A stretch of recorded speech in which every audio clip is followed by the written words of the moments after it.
Bismillahirrahmanirrahim. Assalamualaikum warahmatullahi wabarakatuh. Alhamdulillah. Alhamdulillahillazi hadana lihadza wa ma kunna linahtadiya laula an hadanallah. Asyhadu an la ilaha illallah wahdahu la syarikalah. Wa asyhadu anna Muhammadan abduhu wa rasuluhu la nabiyya ba'dah. Wa qala ta'ala fil Qur'anil Karim, A'udzu billahi minasy syaithanir rajim.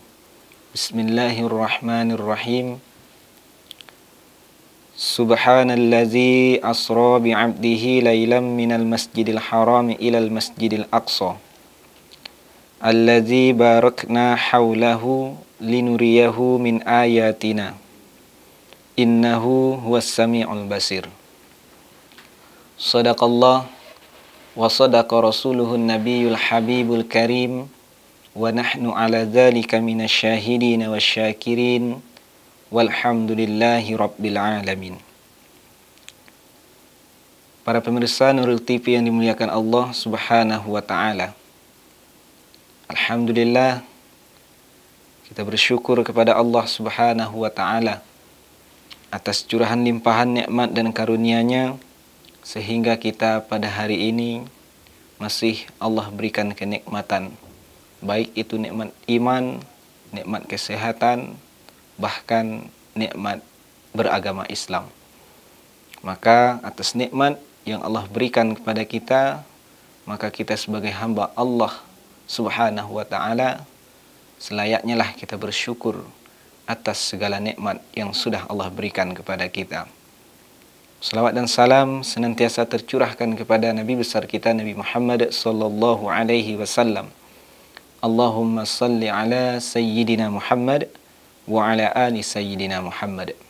Mudah-mudahan dengan kita selalu bersalawat kepada beliau di hari kiamat nanti, di hari perhitungan amal nanti, kita mendapatkan syafaat darinya dan diakui pula dengan sebenar-benar umatnya.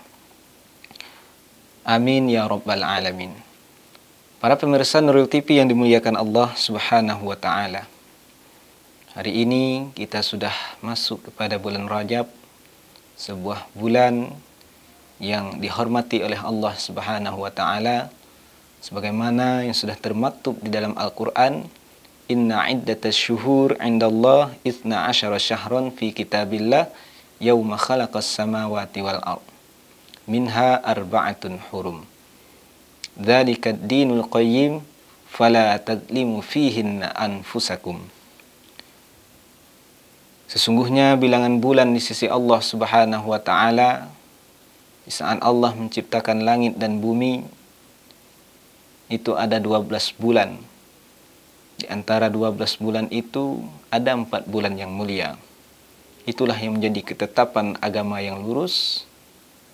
Maka janganlah sekali-kali engkau menzalimi dirimu pada bulan-bulan tersebut.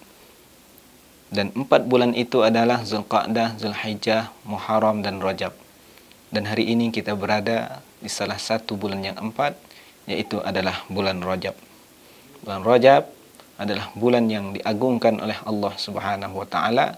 Maka seandainya kita berbuat amal kebajikan di bulan ini, maka Allah akan lipat gandakan pahalanya. Namun andai kata kita menzalimi diri kita, berbuat zalim, berbuat dosa, itu dilarang kapanpun. Namun pada bulan-bulan yang Allah sudah tentukan ini, bulan-bulan yang Allah hormati, bulan-bulan haram, bulan yang agung ini, maka kita dilarang dan dosanya jauh lebih besar daripada bulan-bulan yang lain. Para pemirsa Nurul TV yang dimuliakan Allah Subhanahu wa taala, maka hendaknya kita bulan suci Rajab ini memperbanyak amal ibadah kepada Allah Subhanahu wa taala. Salah satu amal ibadah itu kita diminta disunnahkan untuk memperbanyak puasa.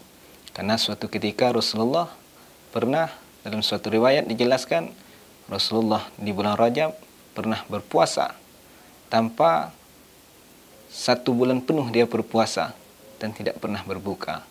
Tapi di bulan-bulan di tahun-tahun berikutnya pernah pula dia tidak pernah berpuasa. Jadi di bulan suci Rajab ini, para pemirsa Nurul TV yang dimuliakan Allah, kita intinya memperbanyak amal kebajikan, terutama terkait dengan berpuasa. Para pemirsa Nurul TV yang dimuliakan Allah Subhanahu wa Ta'ala, di bulan suci Rajab ini juga ada terjadi sebuah peristiwa yang menakjubkan, yaitu peristiwa Isra dan Mi'rajnya Nabi Yuna Muhammad sallallahu alaihi wasallam. Isra artinya perjalanan malam dari Masjidil Haram ilal Masjidil Aqsa. Perjalanan yang cukup jauh, ditempuh dalam waktu yang cukup singkat. Bahkan sangat singkat sekali.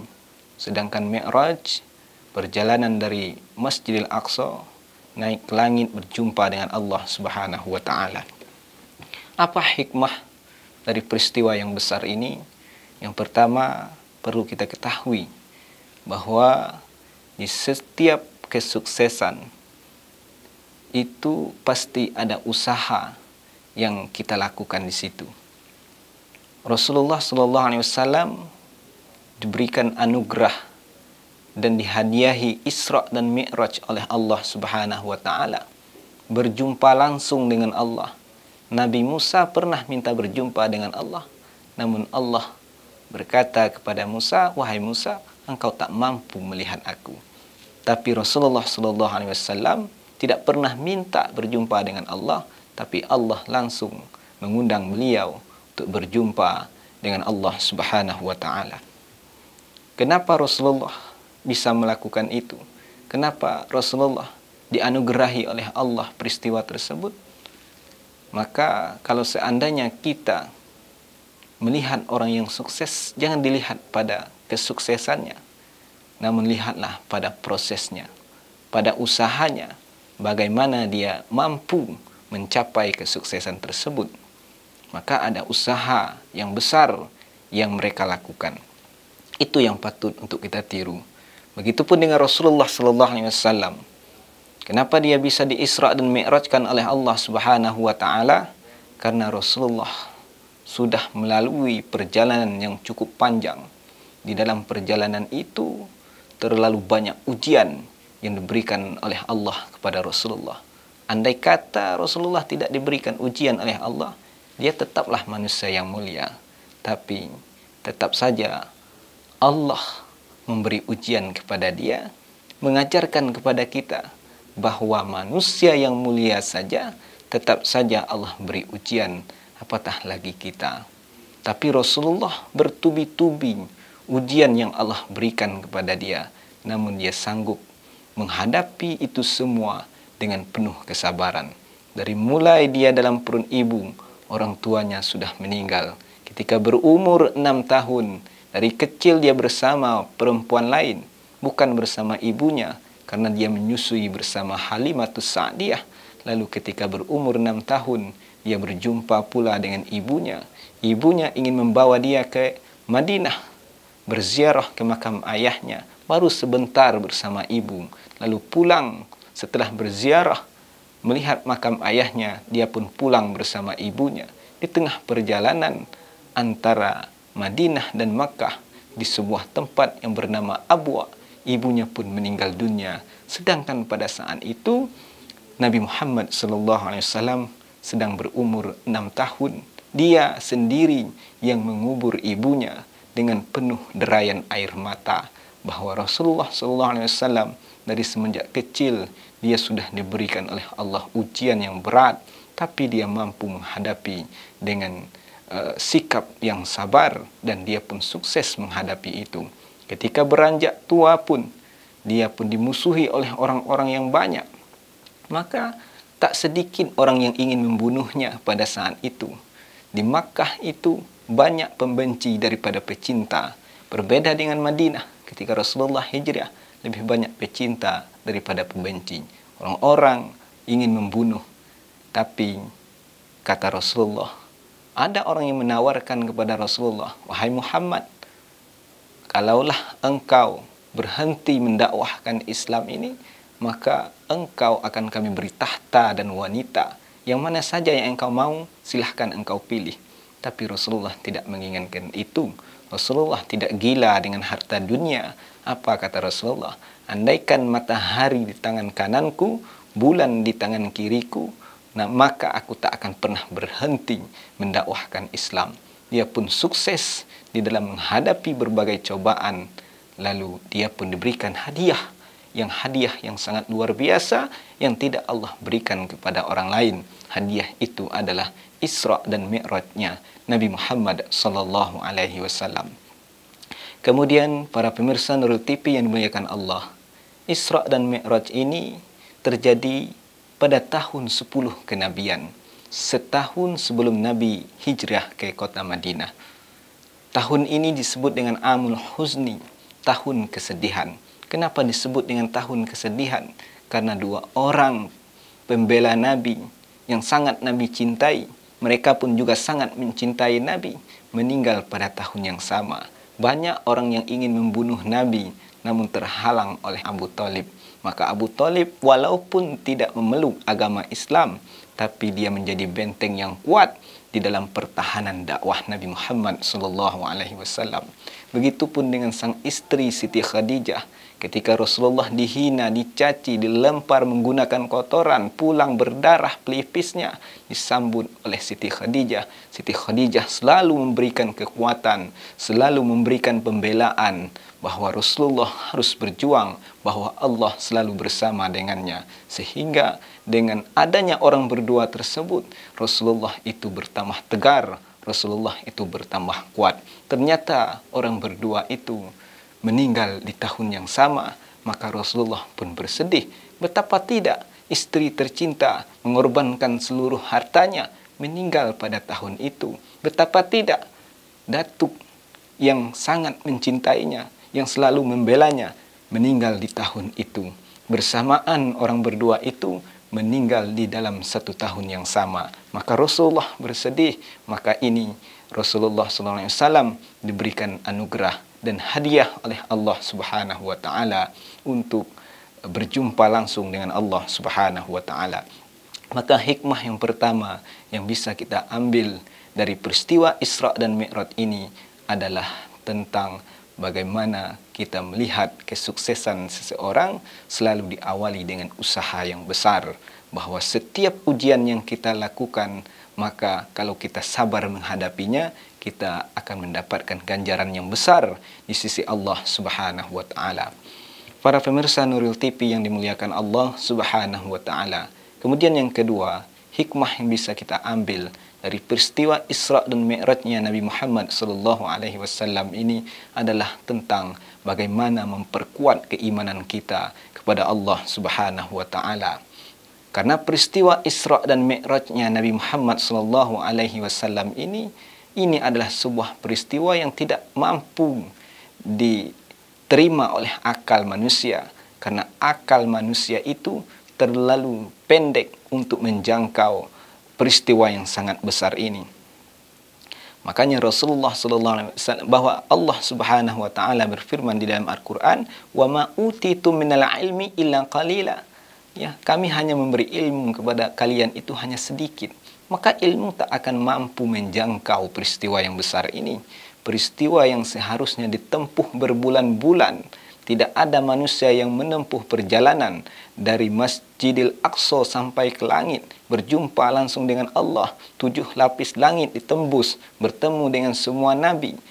Dia pun melakukan sebuah peristiwa itu tidak sampai 1 malam. Dari Masjidil Haram ke Masjidil Aqsa, maka itu perjalanan yang panjang. Maka Rasulullah diejek orang-orang Makkah pada saat itu. Ini tak mungkin ini. Ini udah gila ini Muhammad. Masa dia mampu melakukan perjalanan yang cukup jauh dengan waktu yang sangat singkat. Perjalanan kami saja, kata orang Makkah, menggunakan onta dan kuda terbaik kami, berjalan, melakukan perjalanan dari Makkah ke Masjidil Aqsa itu memakan waktu 1 bulan perginya, 1 bulan pulangnya, bahkan 3 bulan. Ini Muhammad dari Masjidil Haram ke Masjidil Aqsa, dari Masjidil Aqsa naik ke langit, berjumpa dengan Allah, melihat tanda-tanda kebesaran Allah Subhanahu wa taala, turun lagi dari langit ke Masjidil Aqsa, dari Masjidil Aqsa ke Masjidil Haram, itu tidak sampai 1 malam penuh, hanya sedikit di waktu malam. Ini adalah pernyataan yang tidak masuk akal, karena memang akal tidak mampu memasukkan itu, karena akal tidak mampu menerima itu, ilmu tidak mampu menerima itu. Yang mampu menerima peristiwa yang besar ini adalah iman, keyakinan kepada Allah Subhanahu wa taala. Maka iman perlu kita tanamkan di dalam diri kita. Keyakinan kepada Allah Subhanahu wa taala, keyakinan kepada sesuatu yang tidak terlihat oleh mata, tidak terlihat, terdengar oleh telinga, dan tak terbesit di hati manusia, itulah keimanan. Kita tak pernah melihat malaikat, kita tak pernah melihat surga dan neraka, bahkan apalagi kita tak pernah melihat Allah Subhanahu wa taala. Namun kita yakin seyakin-yakinnya bahwa semua itu pasti ada. Karena apa? Karena keimanan kepada Allah Subhanahu wa taala. Maka perlu iman ini kita tanam kepada anak-anak kita. Kita tanam kepada anak cucu kita, anak didik kita, keluarga kita, saudara-saudara kita. Karena apabila iman ini tidak tertanam, maka akan rusaklah. Makanya semua nabi dan rasul diutus oleh Allah Subhanahu wa taala untuk mentauhidkan Allah. Apa yang diperintahkan oleh Allah kepada mereka? Untuk mentauhidkan Allah, untuk tidak menyekutukan Allah Subhanahu wa taala, mengenalkan Allah. Allah harus kita kenalkan kepada anak-anak kita. Meskipun dia tak tampak, meskipun dia tak terlihat, perlu kita ingatkan kepada anak-anak kita bahwa Allah selalu melihat kita meskipun kita tidak melihat Allah Subhanahu wa taala. Maka hikmah yang kedua yaitu adalah keimanan kepada Allah Subhanahu wa taala, bahwa kita yakin seyakin-yakinnya bahwa Allah mampu melakukan itu. Makanya di dalam surah Al-Isra ayat 1, Rasul Allah Subhanahu wa taala berfirman, Subhanalladzi asra bi'abdihi lailam minal masjidil haram ilal masjidil aqsa alladzi barakna haulahu linuriyahu min ayana innahu was-sami'ul basir. Maha suci Allah yang telah memperjalankan hambanya Muhammad pada malam hari dari Masjidil Haram ke Masjidil Aqsa yang telah kami berkahi sekelilingnya agar kami perlihatkan kepadanya sebagian tanda-tanda kebesaran kami. Sesungguhnya dia maha mendengar lagi maha melihat. Bahwa Rasulullah SAW diperjalankan langsung secara ruh dan jasad, berjumpa langsung dengan Allah Subhanahu wa taala, dan dia menempuh perjalanan yang cukup panjang itu ditempuh dalam waktu yang cukup singkat. Tak ada manusia yang mampu, secanggih apapun teknologi hari ini, tidak akan mampu menandingi teknologi yang dibuat oleh Allah Subhanahu wa taala. Para pemirsa Nuril TV yang dimuliakan Allah Subhanahu wa taala, makanya pangkal ayat ini Allah pakai subhanah, maha suci Allah. Maha suci Allah ini adalah kalimat ta'ajjub kepada Allah Subhanahu wa taala untuk menghilangkan keraguan di dalam diri orang-orang muslim, keraguan di dalam diri orang-orang beriman tentang bahwa Allah mampu memperjalankan Nabi Muhammad sallallahu alaihi wasallam. Maha suci Allah, Allah suci, Allah tidak mempunyai kekurangan.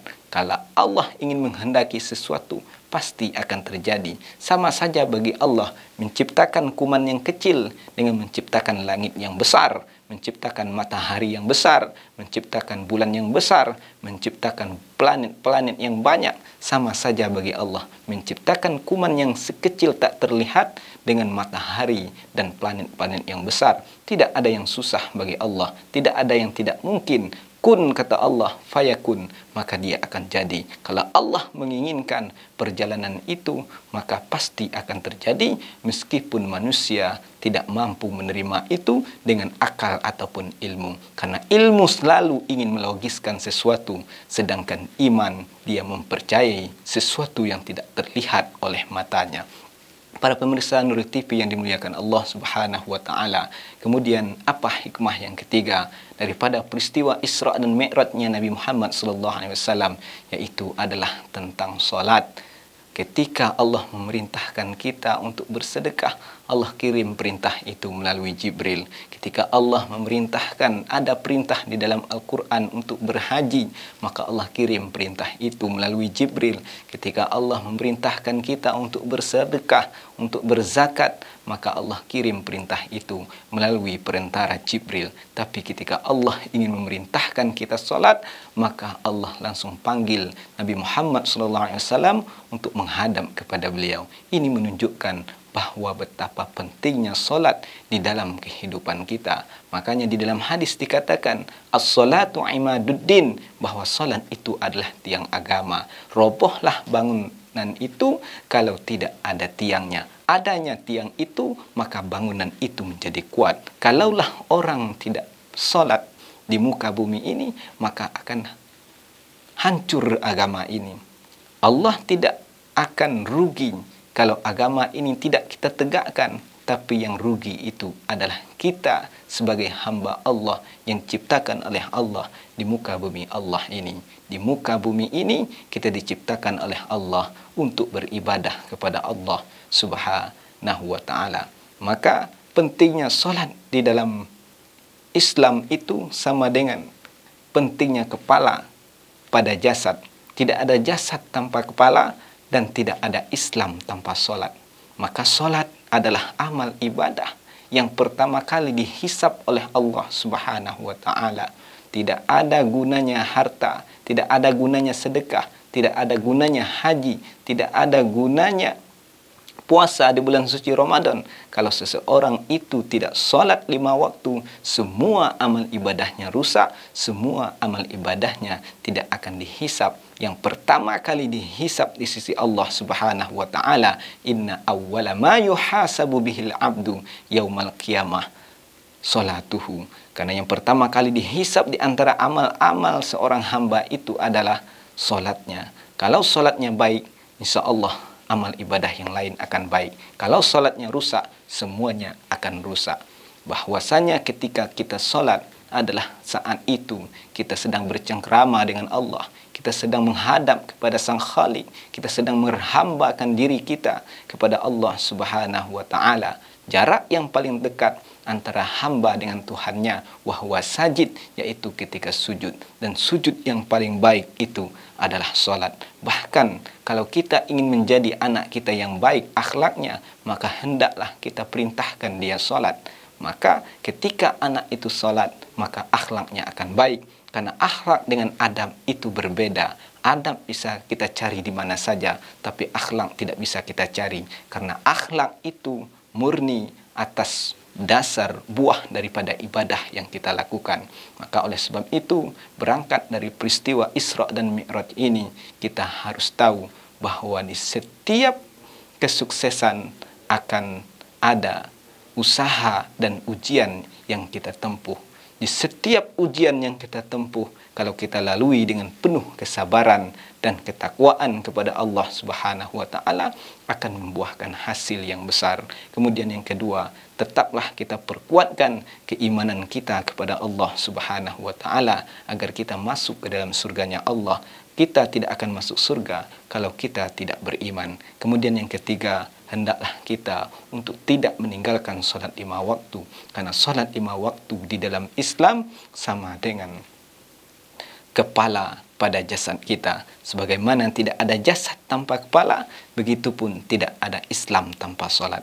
Maka oleh sebab itu, senantiasa kita memperkuat iman kita, kemudian kita pun banyak-banyak beribadah kepada Allah. Jangan sampai kita meninggalkan sholat, terutama sholat 5 waktu.